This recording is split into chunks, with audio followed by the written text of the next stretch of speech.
patients on ventilators was 87% higher in April than in January, and just 57% of orders placed by its member hospitals could be filled.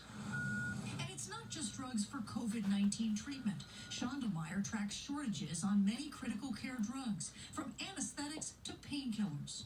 We've had drugs on the shortage list for more than 2 decades. COVID-19 has kind of brought this to light.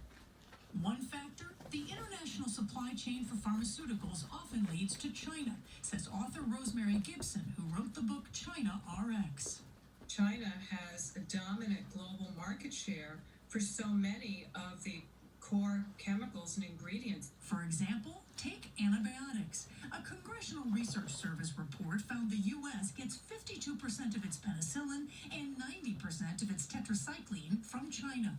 China also manufactures chemicals known as active pharmaceutical ingredients, or APIs, key ingredients in drugs. When I say China, controls our supply of medicines and dominates the world's supply, it's not the finished pills that we take, but it's the core ingredients, the chemicals to make them.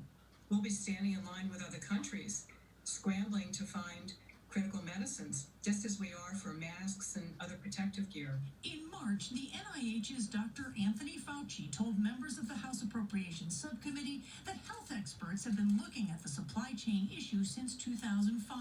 Something like 90% of the fundamental ingredients that go into many of the drugs, not the actual drug itself, comes from China.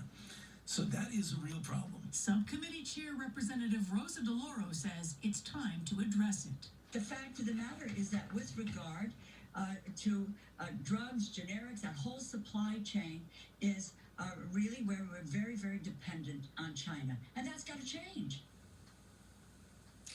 Drug manufacturers say they're working to prevent shortages, but there are a number of complex factors here. The group that represents drug companies says its members make significant investments in making sure that people have access to their brand-named medicines. Gail?